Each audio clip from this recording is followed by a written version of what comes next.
Ang pambansang kamao ng Pilipinas na si Manny Pacquiao, ay hindi lamang kilala bilang isang mahusay na boksingero, ngunit isang respetadong senador rin, mula sa kanyang mapaghamong kabataan, sa mga hard-hitting na laban sa boxing, sa pag-angat bilang isang politiko, at sa kanyang hindi matatawarang kontribusyon sa bayan, tunghayan natin ang karera at talambuhay ni Manny Pacquiao.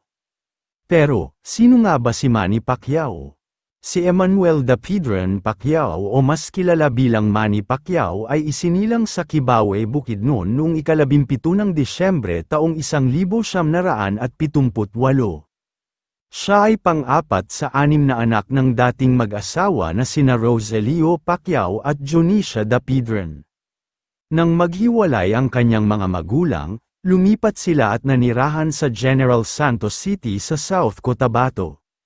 Nag-aral at nagtapos siya ng elementarya sa Salvador Saway Elementary School. Ngunit, dahil sa hirap ng kanilang buhay ay napilitan siyang huminto ng pag-aaral sa high school. Sa murang edad pa lang, nakakitaan na siya ng kapunya-punyang hilig sa pagboboxing, kaya sa kabilang ng pagtutol ng kanyang ina ay pinasok pa rin niya ang pagboboxing sa edad na 12 kung saan ang kanyang tiyuhing si Sardo Mejia ang nagsilbi niyang unang coach. Matapos ang matinding pagsasanay, nagsimula siyang sumabak sa boxing sa isang parke sa General Santos kung saan dito ay nakamit niya ang kanyang unang pagkapanalo. Sa edad na 15, itinuturing siya bilang pinakamagaling na junior boxer sa Mindanao kaya't lumuwas siya ng Maynila upang ipagpatuloy ang pag-eensayo sa pagboboxing. Ngunit, pagdating niya sa Maynila ay hindi naging madali ang kanyang pamumuhay. Kinailangan niyang maghanap ng iba't ibang klase ng trabaho. Namasukan siya bilang construction worker at panedero sa Malabon, nasubukan rin niyang manggiskis ng kalawang sa isang junkyard para magkapera man lang na gagamitin pantawid gutom. Hanggang sa nakapagtrabaho siya sa L&M Gym bilang isang janitor. Dito ay pinayagan siyang magtrabaho at mag-ensayo sa pagboboxing kaya sa umaga ay nagtratrabaho siya at sa gabi naman ay nag-eensayo siya at dito na rin natutulog kasama ng iba pang batang boksingero. Inabot ng 7 buwan bago siya nabigyan ng laban, noong ika-22 ng Enero taong 1975, sa edad na 16, na ipanalo niya ang kanyang kauna-unahang laban bilang propesyonal na boksingero laban kay Edmund Enting Ignacio. Makalipas ang 2 buwan, noong ika-18 ng Marso taong 1975, na ipanalo niya ang ikalawang laban niya bilang propesyonal na boksingero sa boksingerong Cebuano na si Pinoy Montejo. Noong ika-1 ng Mayo taong 1975, na ipanalo niya ang ikatlong laban niya bilang propesyonal na boksingero sa boksingerong si Rocky Palma.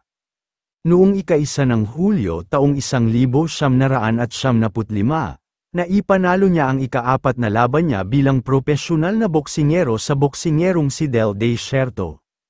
Napansin ng may-ari ng gym at kanyang naging producer mula 1995 hanggang 2005 na si Rod Nazario at mga producer ng Blow by Blow ang kakaibang galing at potensyal ni Pacquiao, kaya naging madalas ang kanyang paglaban sa palabas at unti-unting dumami ang kanyang mga tagahanga, dahil dito ay nakilala siya sa palayaw na Kid Culafo. Noong ika-3 ng Agosto taong 1975, na ipanalo niya ang ika-5 laban niya bilang propesyonal na boksingero sa boksingerong si Acacio Simbajan.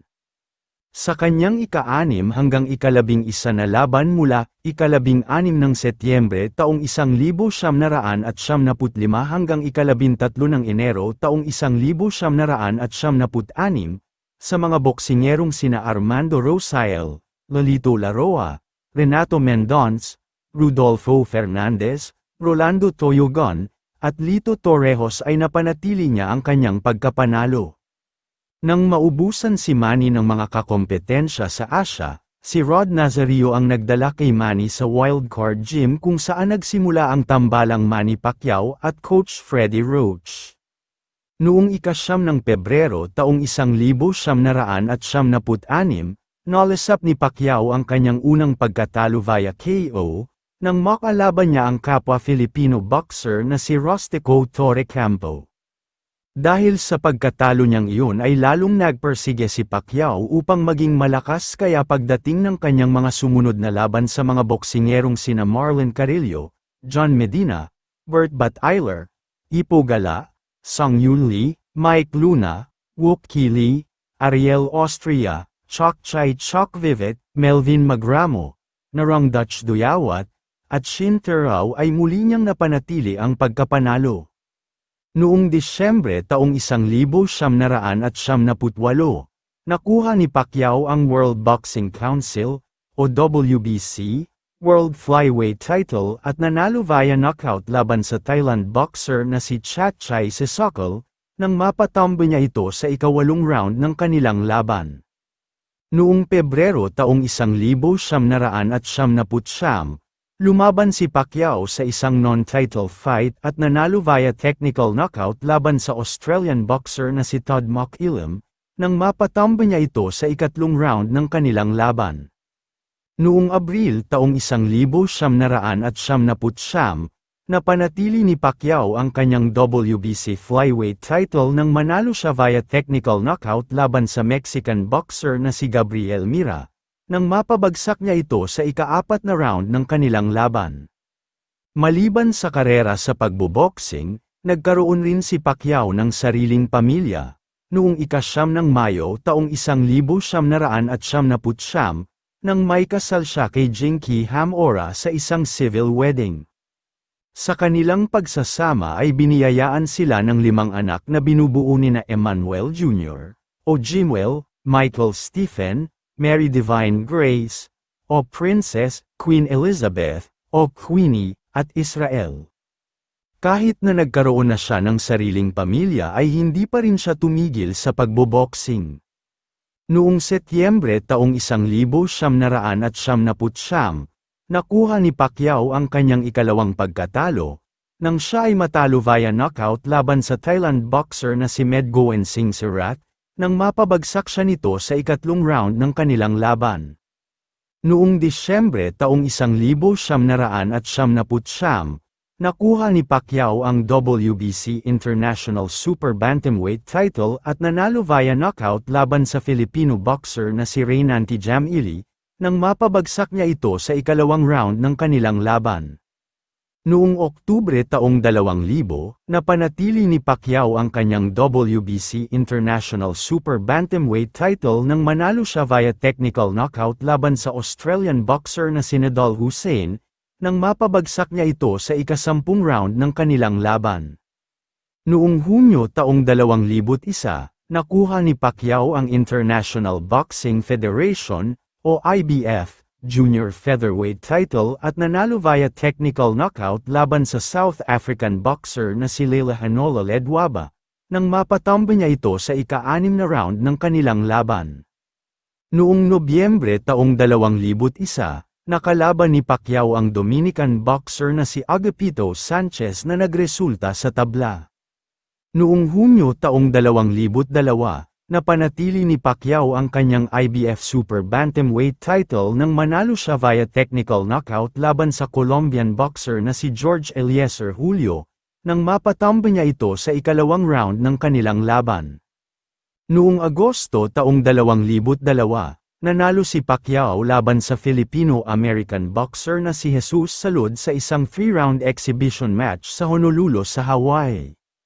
Noong Oktubre taong 2002, napanatili ni Pacquiao ang kanyang IBF Super Bantamweight title nang manalo siya via technical knockout laban sa Thailand boxer na si Fapricorp Rekiatjim, nang mapatambo niya ito sa ika-1 round ng kanilang laban. Noong Hulyo taong 2003, napanatili ni Pacquiao ang kanyang IBF Super Bantamweight title nang manalo siya via technical knockout laban sa Mexican boxer na si Emmanuel Lucero, nang mapatambo niya ito sa ika-3 round ng kanilang laban. Noong Nobyembre taong 2003, nakuha ni Pacquiao ang WBC International Super Featherweight title nang manalo siya via technical knockout laban sa Mexican boxer na si Marco Antonio Barrera, nang mapatambo niya ito sa ika-11 round ng kanilang laban. Noong Mayo taong 2004, nakalaban ni Pacquiao ang Mexican boxer na si Juan Manuel Marquez para sa World Featherweight title. Napatumba niya si Marquez ng 3 beses, ngunit nakabawi si Marquez na nagresulta sa tabla. Noong Marso taong 2005, nakuha kay Pacquiao ang WBC International at IBA Super Featherweight title nang matalo siya via unanimous decision laban sa Mexican boxer na si Erik Morales. Noong Setyembre taong 2005, nakuha ni Pacquiao ang WBC International Super Featherweight title at nanalo via technical knockout laban sa Mexican boxer na si Hector Velasquez, nang mapatamba niya ito sa ika-6 na round ng kanilang laban. Noong Enero taong 2006, sa ikalawang paghaharap nila ng Mexican boxer na si Erik Morales, nakuha ni Pacquiao ang WBC International Super Featherweight title at nanalo via technical knockout, nang mapatamba niya si Morales sa ika-10 round ng kanilang laban.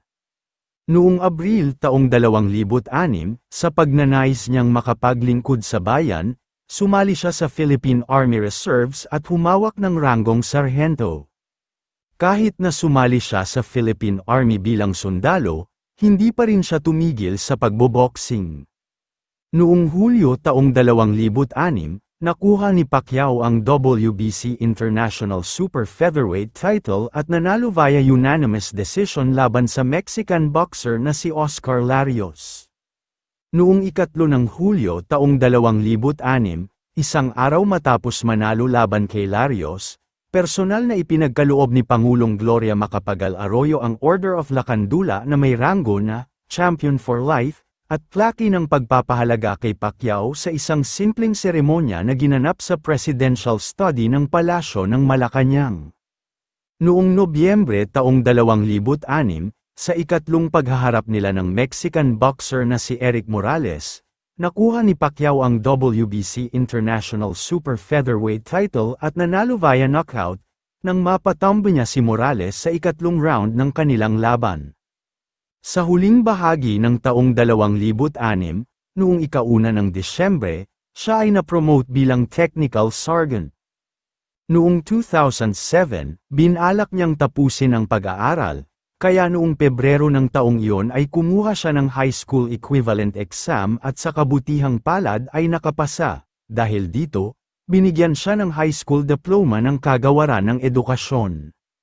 Noong Abril ng taong ding iyon ay bumalik si Pacquiao sa pagboboxing at nakalaban ang Mexican boxer na si George Solis kung saan nakuha ni Pacquiao ang WBC International Super Featherweight title at nanalo via knockout, nang mapabagsak niya sa ikalawang pagkakataon si Solis sa ika-8 round ng kanilang laban.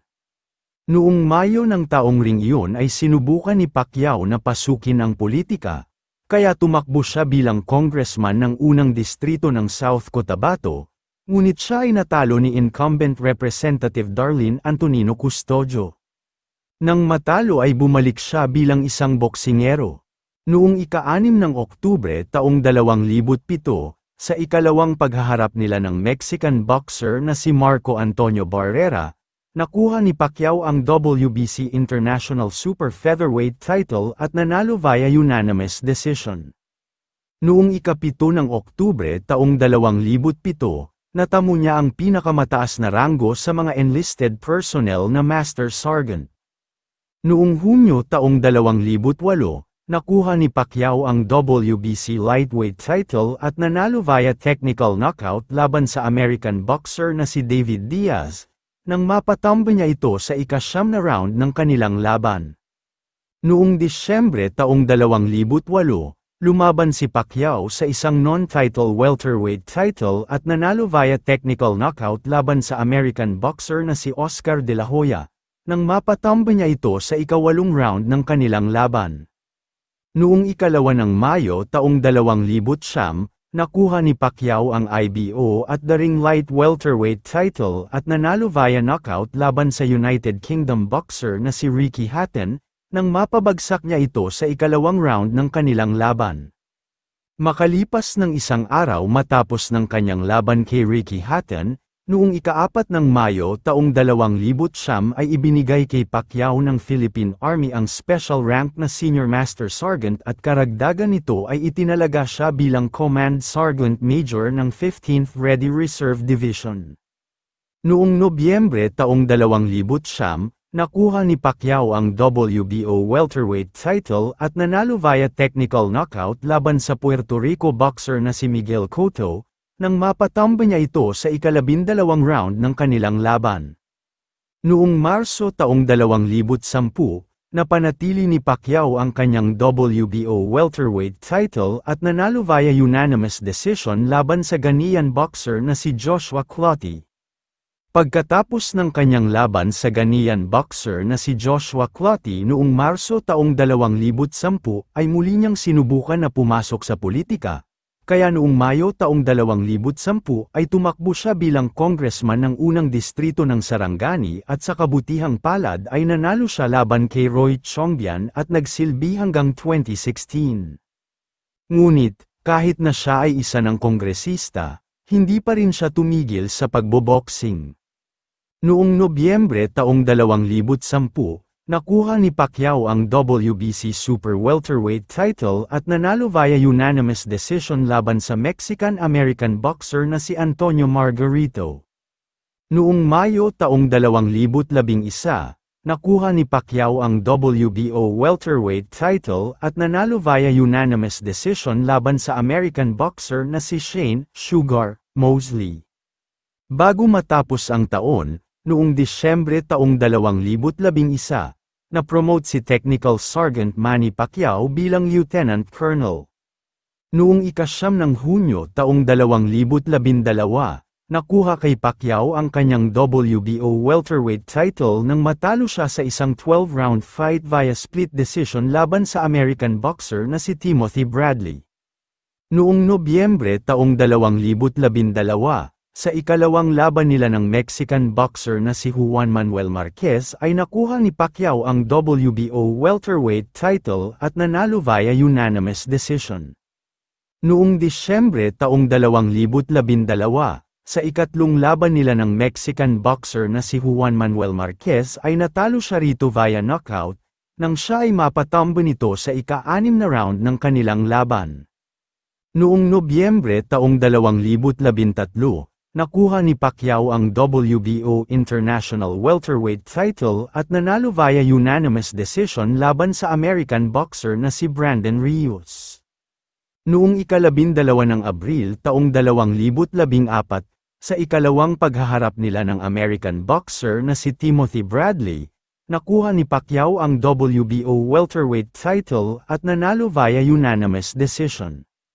Maliban sa pagboboxing, si Pacquiao ay isa ring masugid na tagahanga ng basketball, kaya noong ika-17 ng Abril taong 2014, inihayag ni Pacquiao ang kanyang intensyong sumali sa Philippine Basketball Association, o PBA, bilang playing coach ng Kia Motors para sa darating na 2014-2015 season ng PBA. Bilang head coach ng koponan, hiniling niya sa ibang koponan na huwag siyang i-draft bago ang Kia Motors, at pinili ang sarili na 11th overall pick sa unang round ng 2014 PBA draft. Kahit na siya ay naglalaro ng basketball sa PBA, hindi pa rin siya tumigil sa pagboboxing. Noong Nobyembre taong 2014, nakuha ni Pacquiao ang WBO welterweight title at nanalo via unanimous decision laban sa American boxer na si Chris Algieri. Noong ika-2 ng Mayo taong 2015, natalo si Pacquiao via unanimous decision laban sa undefeated American boxer na si Floyd Mayweather Jr. Noong Abril taong 2016, sa ikatlong paghaharap nila ng American boxer na si Timothy Bradley, nakuha ni Pacquiao ang WBO International Welterweight title at nanalo via unanimous decision. Matapos ang kanyang termino bilang kongresista, noong Hunyo taong 2016 ay tumakbo siya sa pagkasenador at nanalo, nanungkulan siya bilang senador sa loob ng 6 na taon hanggang 2022. Matapos manalo at maging senador noong 2016 ay dumaan siya sa isang 9-day executive coaching program crash course na isinagawa ng Development Academy of the Philippines, Ateneo School of Government, Asian Institute of Management, at Philippine Public Safety College.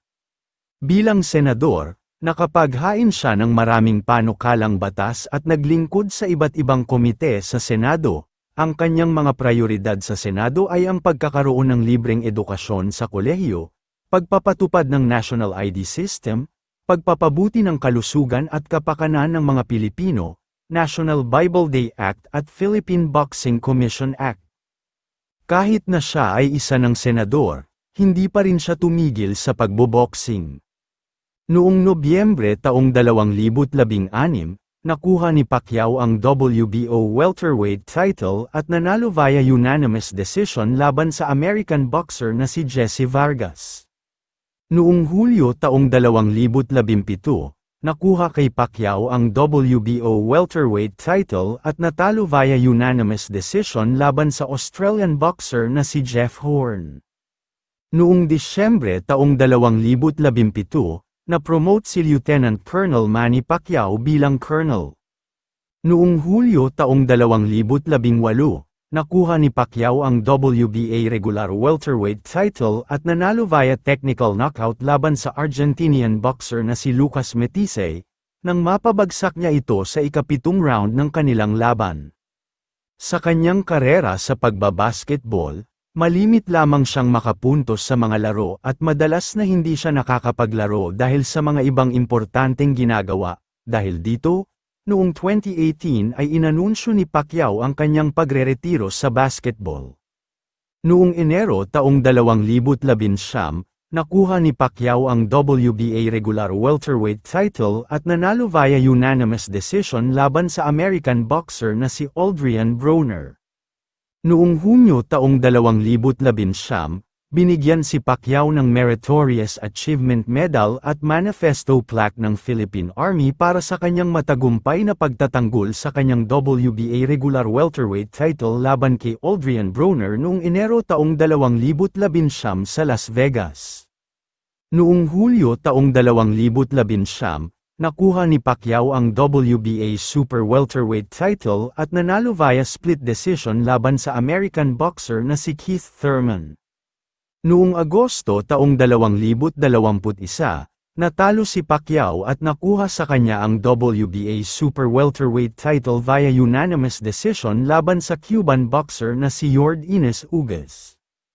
Noong ika-19 ng Setyembre taong 2021, inanunsyo niya ang kanyang pagtakbo para sa pagkapangulo ng Pilipinas sa ilalim ng PDP laban sa gaganaping halalan ng 2022. Noong ika-29 ng Setyembre taong 2021, inanunsyo ni Pacquiao na siya ay magre-retiro na sa pagboboxing. Noong ika-1 ng Oktubre taong 2021, naghain siya ng kanyang Certificate of Candidacy sa Commission on Elections. Ngunit, sa halalan noong ika-9 ng Mayo taong 2022, siya ay natalo laban sa nanalong Pangulo na si Ferdinand Bongbong Marcos Jr. Dahil sa pagiging tanyag niyang boksingero, siya ay nagkamit ng maraming recognition tulad ng pagiging isa sa Forbes The Celebrity 100 noong 2010, Time 100 Most Influential People noong 2009 at naging cover ng Time Asia Magazine noong 2009. Dahil rin sa pagiging tanyag niyang boksingero, siya ay madalas na lumabas sa mga pelikula tulad ng Lisensyadong Kamao, noong 2005, Anak ng Commander, noong 2008, at Wap Akman, noong 2009. Lumabas rin siya sa telebisyon tulad ng Pinoy Records, noong 2010, Show Me the Money, noong 2009, at Many Many Prizes, noong 2011.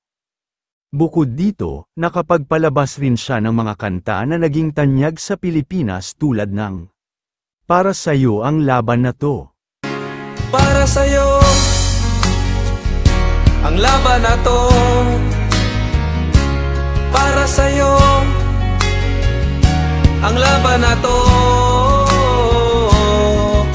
sometimes when we touch. And sometimes when we touch, the honesty's too much, and I have to close my eyes and hide. Lalaban ako para sa Pilipino. Lalaban ako sa mundo, dala ang pangalan mo. Pinoy ako, Pinoy tayo. At laban nating lahat ito kasama si Francis Magalona. Laban ng bawat Pilipino, laban ko, laban nyo, laban natin ito.